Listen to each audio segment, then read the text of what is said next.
Sometimes the strongest people you know, the ones who smile at everyone, who seem calm in chaos, who carry the weight without ever complaining, are the ones who are fighting the hardest battles within their own minds.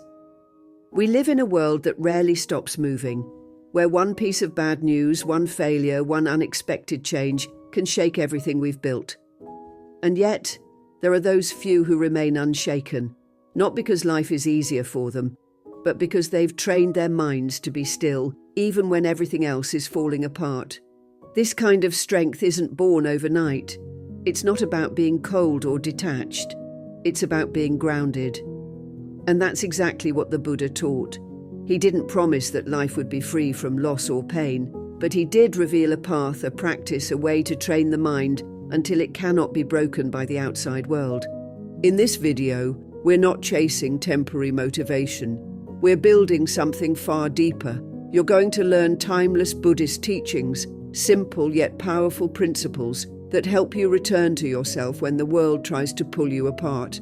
So I ask you, don't rush through this, don't skip ahead. Every part of this video holds something that may speak directly to your heart, especially in the moments when you need it most. And if what we're creating here resonates with you, if you feel the value of this space we're building, this peaceful corner on the internet, then there's a simple free favor I'd be grateful for. Just hit the subscribe button. It helps this message reach more people who might need it. Now take a deep breath. Let's begin this journey together, the journey of training your mind with the wisdom of the Buddha as our guide.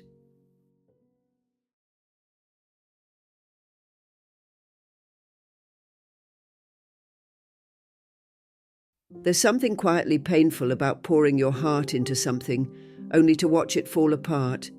Whether it's a relationship you believed in, a career you worked so hard to build, or a plan you thought was finally coming together. When it suddenly slips through your fingers, the mind spirals. You start asking yourself 1,000 questions you can't answer. Why did this happen? Could I have stopped it? What now? And in that mental storm, we often forget one simple truth. We are not in control of everything. The Buddha made this clear again and again. Life is marked by impermanence. Things change, people change, outcomes shift. And the tighter we try to grip what cannot be held, the more we suffer. But what if, instead of exhausting ourselves trying to control the uncontrollable, we learn to focus all our energy on what is still in our hands? Buddhist wisdom offers a path here, not a quick fix, but a shift in how we relate to the world. The Buddha taught that suffering arises from attachment, especially to things outside of ourselves. When we base our happiness on conditions that are unstable, people's opinions, future outcomes, or material success, we're setting ourselves up to be hurt again and again. But if we can learn to return the focus inward, to the way we think, the way we speak, the way we act, something changes. The storm outside may not stop, but inside we begin to feel a steadiness, like a candle flame that stays lit even when the wind picks up. One of the core insights in Buddhism that mirrors this idea is mindfulness, the awareness of what is happening within us in the present moment. And mindfulness begins with clarity, knowing what's yours to carry and what's not. Your thoughts, yours. Your response to a challenge, yours. Whether someone else understands your path or not yours. When you stop reaching for things beyond your influence, you free up energy that can be poured into what actually matters. This isn't about giving up. It's about choosing wisely where to place your effort. The Buddha said, just as a solid rock is not shaken by the storm, even so the wise are not affected by praise or blame. That's not because the wise don't feel, it's because they've trained themselves to stay rooted in what they can guide, what lives inside. So how does this show up in daily life? Say you receive harsh criticism from someone close to you. The instinct might be to react, to defend, to argue, to spiral. But with a trained mind, you pause, you breathe. You ask, is this something I can control? You realize that their opinion is not in your hands, but your response is. And by responding with calm instead of chaos, you walk the Buddha's path, not perfectly, but intentionally. Or maybe you're struggling financially. Instead of panicking over what you can't fix overnight, you turn toward what you can do, cutting unnecessary costs, learning a new skill, reaching out for guidance. These are within your power, and focusing here doesn't just help you survive, it helps you grow. In Buddhist practice, this is not a one-time decision, it's a daily, even moment-to-moment awareness. You'll forget sometimes, you'll get pulled into trying to control outcomes, but with practice, you'll catch yourself more quickly. You'll choose peace over panic. And that's the essence of this principle, training the mind to stay where it is useful, rather than letting it wander where it has no power. Over time, this becomes strength. Not loud, aggressive strength, but the quiet kind, the kind that doesn't crumble when the world shakes, the kind that says, I may not control everything, but I can still choose how I walk through it.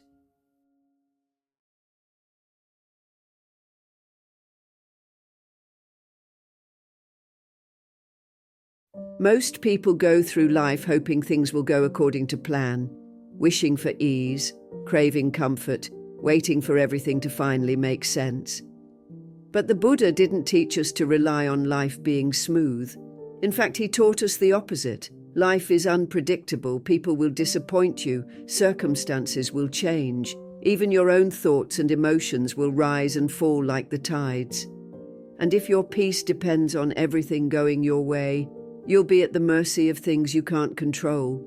That's why true inner strength comes not from resisting life, but from embracing it completely, even the parts we usually try to avoid.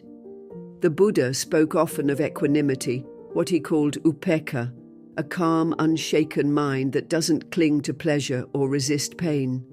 It's not indifference, it's not pretending everything is fine. It's a deeper acceptance, a willingness to meet each moment with presence instead of preference. And this is what many of us miss. We love the moments that feel good, the praise, the breakthroughs, the peaceful days. But what about the heartbreak, the delays, the unexpected endings? Are we willing to open our arms to those moments too? To walk the path of awakening, we have to stop dividing life into good and bad. We have to start seeing every experience as something that can serve us, teach us, stretch us. Think about the times in your life when things didn't go as planned. Maybe you lost something you thought you couldn't live without. Maybe you were forced to slow down, to start over, to feel things you didn't want to feel. At the time, it may have felt like failure. But looking back, wasn't there also something quietly transformative about those moments? Something that revealed your resilience, your creativity, your inner courage? This is where the Buddhist practice of amaravati, or the deep acceptance of one's path, becomes more than just an idea. It becomes a lived experience. You stop saying, "Why is this happening to me?" and start asking, "What is this teaching me?" You begin to understand that nothing in life is wasted. Even the moments that hurt the most can carry seeds of wisdom if we're willing to stay open to them. In Buddhist tradition, monks are trained not to resist hardship, but to greet it with mindfulness. When hunger arises, they observe it. When discomfort comes, they breathe into it. They don't suppress their emotions. They learn from them. That's what makes them so steady, so grounded. They've practiced loving not just the ease of life, but the full truth of it. And we can do the same, right here, in our daily lives. We can pause when frustration shows up, breathe when we feel fear, soften when pain knocks at the door, instead of slamming it shut. This isn't about pretending to be okay when you're not. It's about being okay with not being okay, and trusting that even this too is part of the path. When you stop demanding that life always feel good, you open the door to a much deeper kind of peace, not the kind that depends on perfect conditions, but the kind that stays with you through every season. That's the peace Buddha talked about. That's the strength that doesn't break when the winds rise.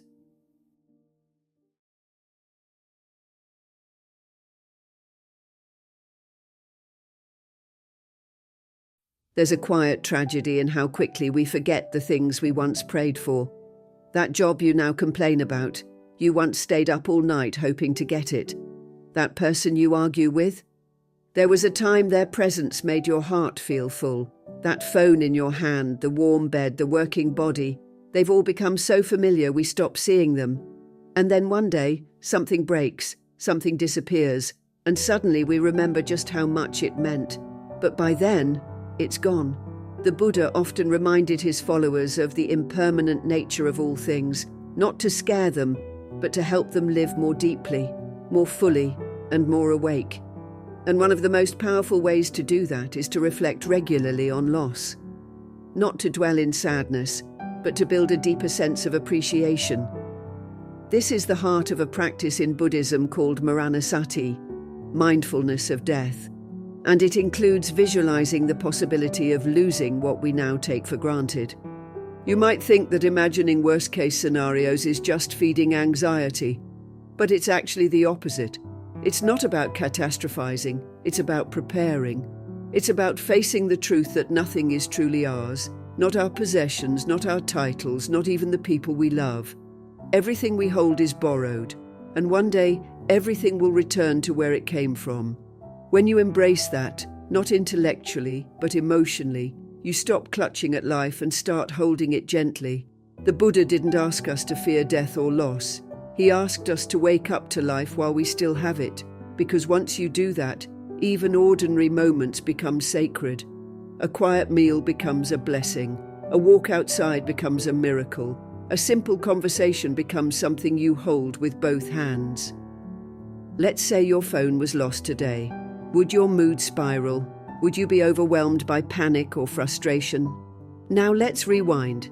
What if, earlier this morning, you had taken a moment to sit and quietly say, "This phone too will one day break or disappear."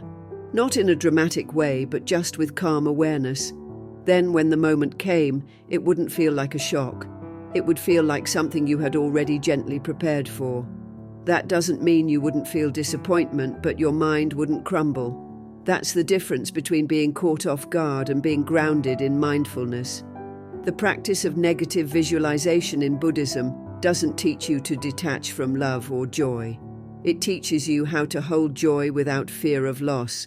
Think of it like this. A skilled artist doesn't fall apart if their painting is ruined because they've fallen in love with the process, not the result. Similarly, a mind trained in Buddhist wisdom doesn't fall apart when life changes because it never expected things to stay the same. It expected change. It embraced impermanence. And because of that, it found peace that no condition could take away. When you do this practice often enough, you'll notice that your grip on things becomes lighter. You stop being terrified of losing your job, your status, even your sense of identity, because you start realizing that your real peace doesn't come from those things. It comes from the part of you that can stay steady, even when everything else shifts.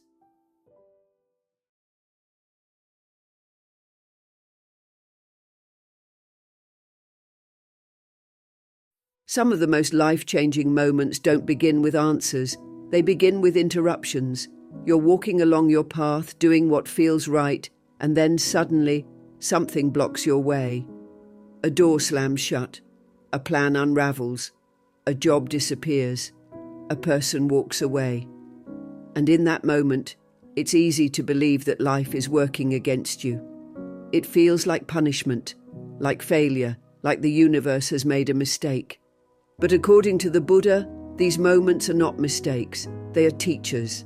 In fact, some of our greatest growth happens not when everything goes as planned, but when life forces us to stop, turn, and see things differently. What feels like an obstacle may actually be an invitation, a redirection, a path you never considered, one that leads you closer to freedom, not farther away.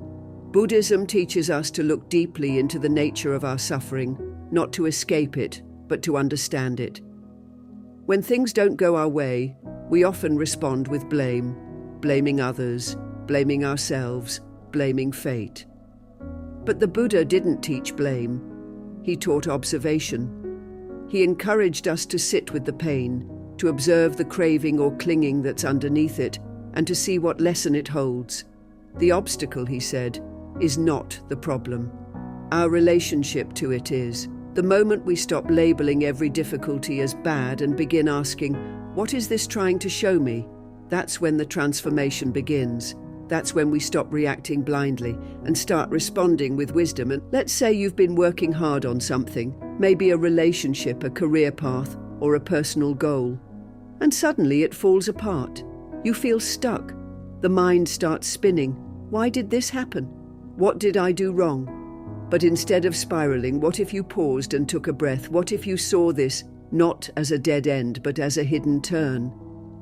The Buddha often said that the path is not linear. It twists, folds, disappears, and reappears again. Sometimes it leads through the very places you were trying to avoid, but each detour carries its own wisdom. The job that didn't work out may push you toward the work that truly aligns with your heart. The relationship that ended may open space for deeper connection with yourself. The delay, the rejection, the heartbreak, they are not the end of your story. They are the middle, and the middle is where you grow. This shift in perception is powerful, and it's something we can practice.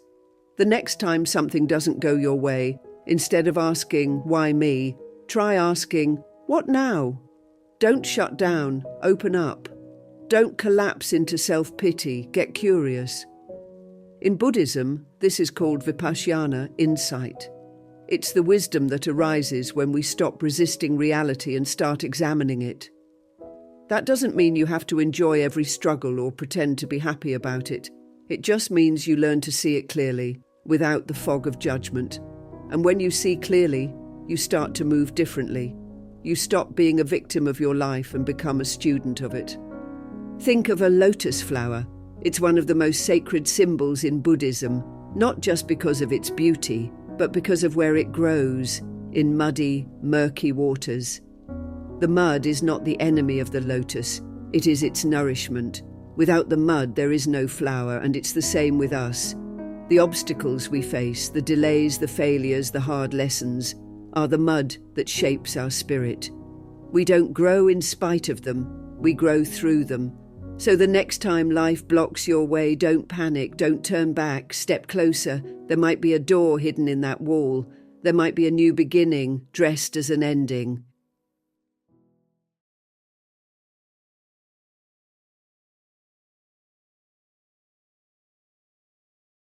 There's a quiet fear most people carry but rarely speak about.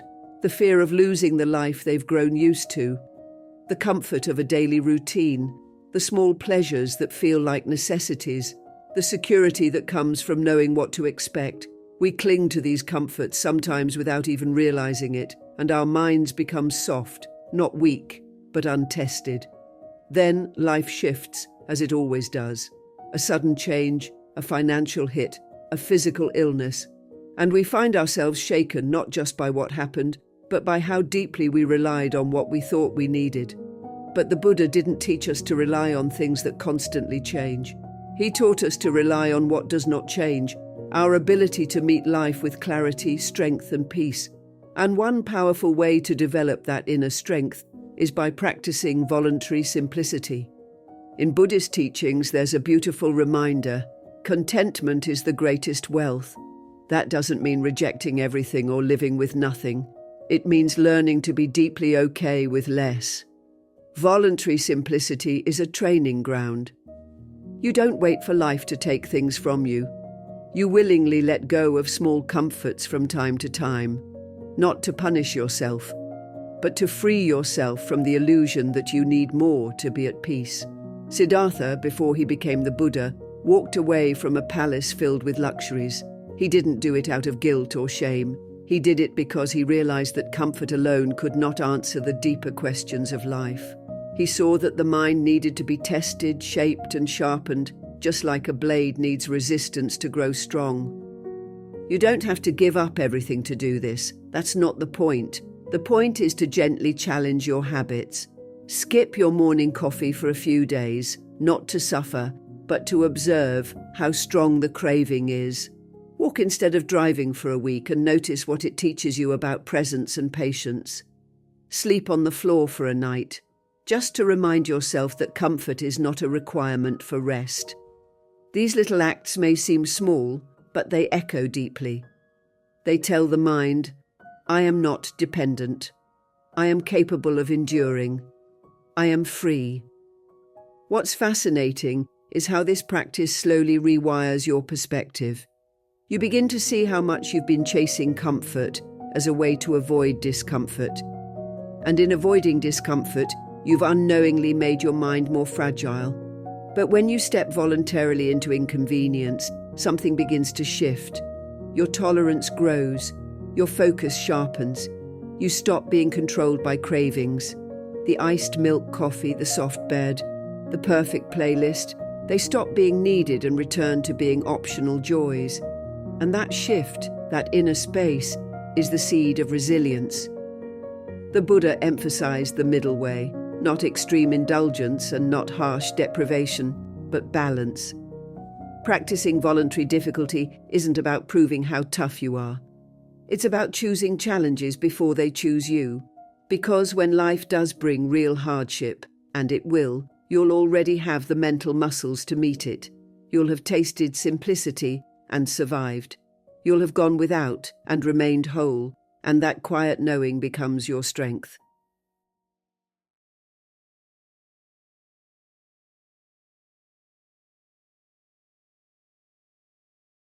There's a quiet kind of suffering that most people carry, and it often goes unnoticed because it doesn't scream. It just whispers constantly in the background of our lives. It's that uneasiness we feel before a big meeting, the overthinking that follows an awkward conversation, the way our hearts race when we open a message we weren't expecting. It's the mind, untethered, leaping into a future it can't control or clinging to a past it can't change. And the Buddha knew this suffering well. He saw it not as a flaw, but as a deeply human experience, one that arises when we forget where life is actually happening. Not in our regrets, not in our fears, but right here, in this very moment.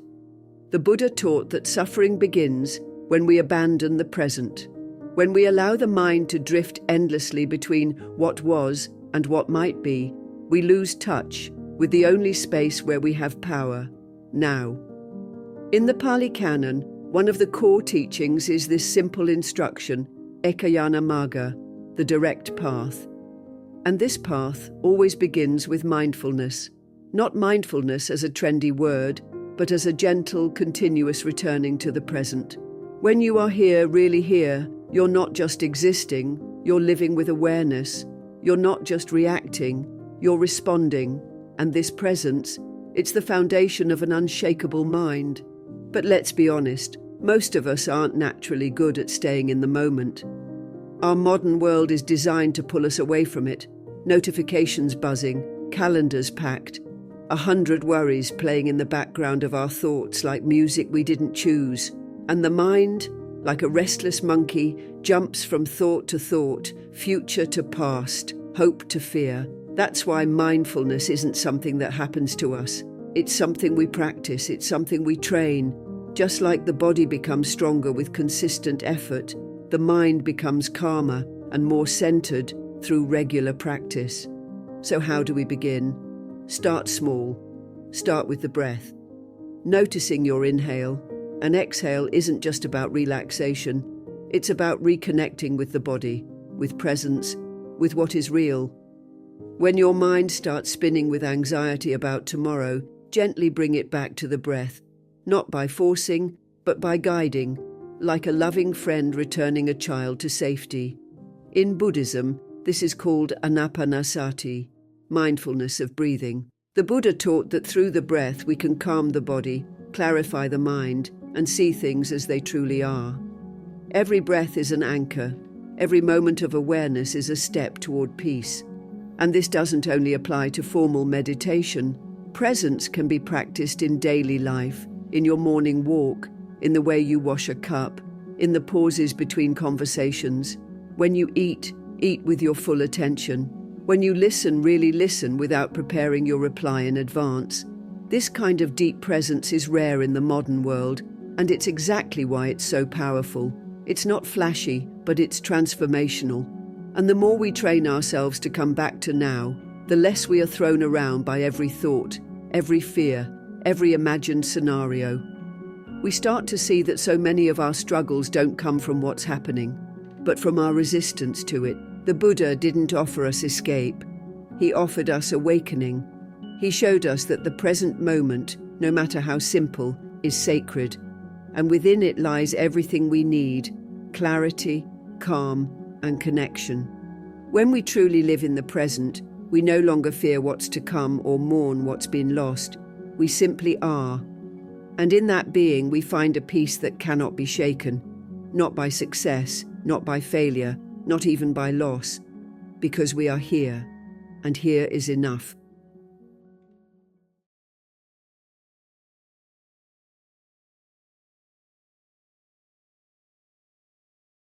Some nights it's not the noise of the world that keeps us awake. It's the quiet echo of our own thoughts. We lie in bed replaying what we said, what we didn't say, where we stumbled, and what we should have done differently. That inner conversation can either heal us or hurt us depending on how we guide it. The Buddha taught that the mind is everything. What we think, we become. But if we never pause to look at our thoughts, to reflect on our day, we end up drifting through life unconscious, repeating the same patterns again and again. That's where the power of reflection comes in. Not dramatic, not loud, but quiet and consistent. It's one of the most overlooked yet deeply transformative practices in Buddhist tradition. Buddhist monks have long kept a habit of self-inquiry at the end of each day. It's not about judgment, it's about gentle awareness. They sit with themselves and ask questions like, did I speak with kindness today? Did I let anger cloud my actions? Did I live with mindfulness? This isn't a guilt trip. It's a compass. It helps realign the mind with the path. And you don't need to be in a monastery to do this. You just need a pen, a notebook, and a few minutes of honesty. When we take time to reflect, we're not just remembering, we're transforming. We're taking the raw, messy experiences of the day and turning them into insight. Think of it this way. Our lives are made up of thousands of small, seemingly forgettable moments, and most people never stop to examine them. But what if you started paying attention? What if you wrote down, today I snapped at someone I care about, or I stayed calm when I wanted to yell? That's how we begin to see our patterns clearly. That's how we interrupt them. In Buddhism, this practice is rooted in sati, mindfulness. And mindfulness isn't just something you bring to your breath or a meditation cushion. It's something you carry into your everyday awareness. Journaling is mindfulness made visible. It's like shining a light into the dark corners of your mind, not to judge what you find, but to understand it. Writing doesn't have to be poetic or long. Even a sentence like, I avoided gossip today, or I ignored my inner voice and gave in to distraction, is enough. These are not just words on paper. They are imprints, marks of a mind learning how to live with more clarity. Each time you write, you become a little more conscious of who you are and who you're becoming. You don't have to share it with anyone. It's your private mirror, a place where you meet yourself without noise, without pretending. The Buddha once said, better than 1,000 hollow words is one word that brings peace. And sometimes that one word comes from your own pen, from your own night of reflection. And here's something beautiful. When you do this regularly, your days begin to change. You catch yourself in the moment because you know you'll meet yourself again later in your journal. You become more thoughtful, more deliberate. It's like having a quiet teacher walking beside you, reminding you of your values, your intentions, your heart. Even your mistakes stop feeling like failures. They become lessons. Not because you punish yourself, but because you refuse to walk blind. That's what the Buddha wanted for us, not perfection, but presence.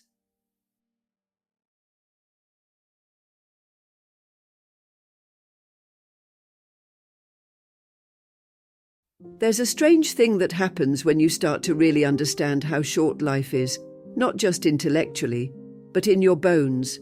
At first, it feels heavy, unsettling, like someone's pulled the ground out from under you. But then something shifts. You start to see how much time we've been wasting on overthinking, on anger, on constantly waiting for the right moment that never comes. The Buddha often reminded his disciples of impermanence, not to scare them but to wake them up. Every breath is slipping away. Every moment you're alive is one moment closer to the end. But this isn't a dark truth, it's a liberating one. When you truly embrace it, you stop being afraid of life, and you finally begin to live. This teaching is known in Buddhism as Maranasati, the mindfulness of death. And it's not about gloom or fear, it's about becoming aware. Aware that nothing, no experience, no relationship, no emotion, lasts forever. Even this very moment is already becoming the past. And once you realize that, once you really sit with it, you start to let go of all the things that once consumed you. You stop holding grudges because you realize you might never get another chance to make peace. You stop waiting for some perfect version of yourself to begin. You pick up the phone and say what you need to say. You stop living half asleep, drifting through the days, assuming there will always be more time. Let's be honest, most of us live like we're going to be here forever. We scroll endlessly. We avoid hard conversations. We tell ourselves, "I'll do it tomorrow," without really questioning if tomorrow will come. The Buddha compared life to a bubble on the surface of a stream, shimmering, beautiful, but gone in an instant. When you carry this awareness with you, something remarkable happens. Life becomes richer. You notice the sunlight on your face. You truly hear the sound of someone's laughter. You feel gratitude for the ordinary, because suddenly the ordinary is no longer guaranteed. This awareness doesn't make you anxious, it actually makes you fearless. When you accept death, you stop fearing failure. You stop living for other people's approval. You stop sacrificing your peace to chase things that don't matter. Instead of asking, "What if I fail?" you start asking, "What would I regret not trying?" That shift is everything. It's how you start living with purpose, not out of panic, but out of clarity. You understand that every moment you waste is a moment you'll never get back. And so, you begin to make different choices. Not dramatic ones, just quieter, more intentional ones. You walk away from things that drain your soul. You speak kindly, not because it's easy, but because you don't want your last words to be ones of anger. You stop trying to win arguments and start trying to win peace. The Buddha's own life was shaped by this realization. Before he became the Buddha, Siddhartha saw an old man, a sick man, and a dead body, and for the first time, he realized the truth we all try to avoid, that everyone we love, including ourselves, will one day vanish. That truth was not the end of his journey, it was the beginning. It led him to seek answers, to sit under the Bodhi tree, to awaken. And even after that awakening, he never stopped reminding his followers to remember death, not to fear it, but to live in a way that honors the time we have.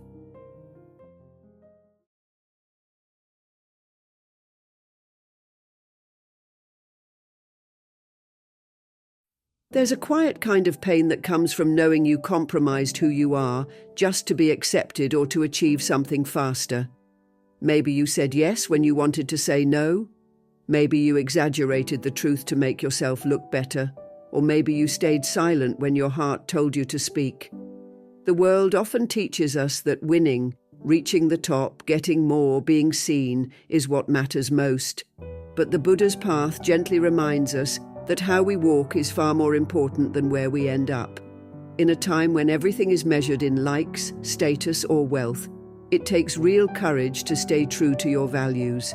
But it is this courage, this quiet, unwavering integrity that builds a mind that no storm can shake. Buddhism teaches that our true refuge is not in outer success, but in right intention and right action. These are parts of the Noble Eightfold Path, and they're not just spiritual checklists. They are deep, practical wisdom. Right intention means your motives are clean, free from harm, greed, or deception. Right action means choosing what is wholesome and just, even when it's not the easiest road. That's where real power lies.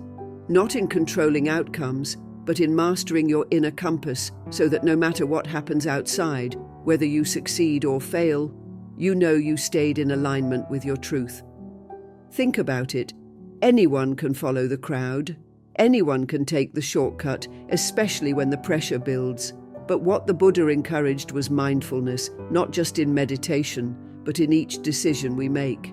He asked us to observe our choices and consider, is this action creating peace, or is it sowing more suffering for myself and others? That question alone can shift your entire life. It teaches you to stop chasing hollow victories and to start embodying deep inner freedom. Because the moment you stop needing validation from others and start acting from a place of clarity and compassion, you step into a different kind of strength, one that doesn't break under judgment, disappointment, or rejection. There's a story often shared in Buddhist tradition. A monk was once mocked and insulted in a village, but he said nothing. When asked why he remained so calm, he replied, "If someone offers you a gift and you do not accept it, to whom does the gift belong?" His peace came not from controlling the world, but from controlling his mind, his choice not to be pulled into someone else's negativity. That's what virtue does. It shields your heart without hardening it. It allows you to walk through a noisy world without absorbing all the chaos. Of course, it's not always easy. There will be moments when being honest costs you something, money, recognition, maybe even relationships. But those losses are temporary. What you gain from choosing virtue, self-respect, a calm heart, a clear mind, lasts. That's the kind of wealth that no one can take from you. And slowly you'll notice something beautiful begin to happen. People start to trust you, not because you're perfect, but because you're real. You begin to attract deeper connections not built on performance but on presence. You start to feel steady, not because life gets easier, but because your soul is no longer for sale.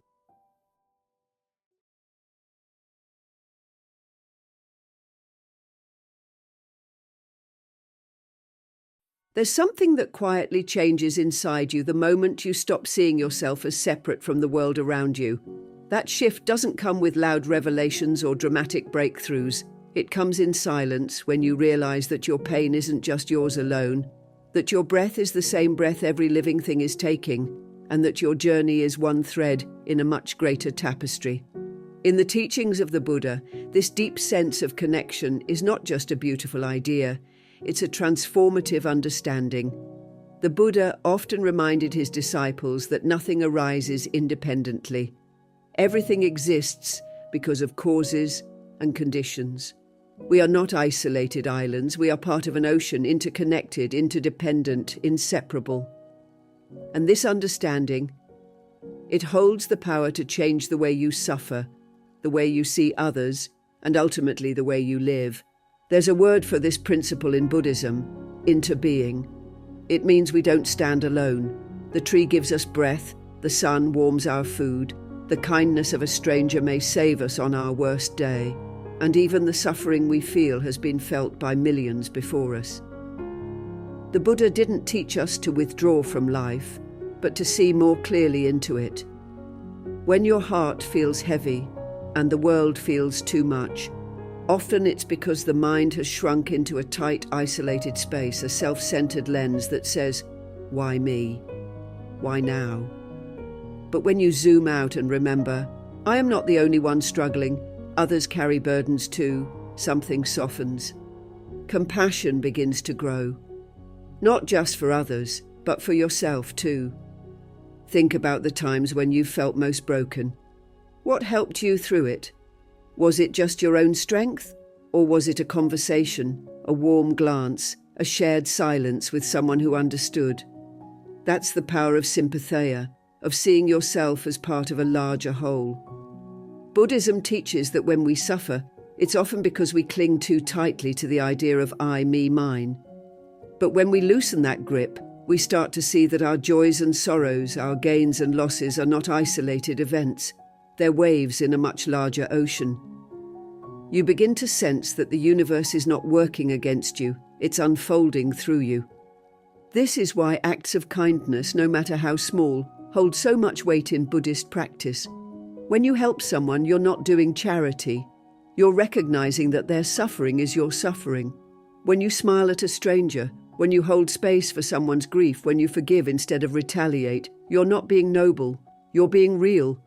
Because at the deepest level, We're all walking each other home. We share the same fears, the same longings, the same fragile hopes for peace.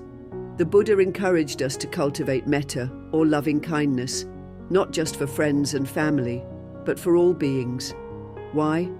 Because when your heart opens to all of life, your suffering no longer isolates you, it connects you. And here's the beauty of it. When you learn to see yourself as part of the whole, your pain becomes lighter, not because it vanishes, but because it's no longer carrying the weight of loneliness. You begin to heal not by resisting, but by belonging. You become the forest, not just a single tree. You become the sky, not just a passing cloud. This isn't spiritual poetry, it's practical freedom. It's the reason why Buddhist monks often begin their day with a chant that includes the words, "May all beings be happy. May all beings be free from suffering." Because when you wish that for others, you're also planting those seeds within yourself. No storm lasts forever, and no pain is too heavy when the mind is steady and the heart remembers it's not alone. The Buddha showed us that freedom isn't found in avoiding life, it's found in fully understanding it, with compassion, with clarity, and with courage. If today's video gave you even a single moment of peace or insight, I invite you to keep going. There's another video waiting for you right here, one that could meet you exactly where you are. Thank you for being a part of Buddhist Journey. Your presence here matters more than you know.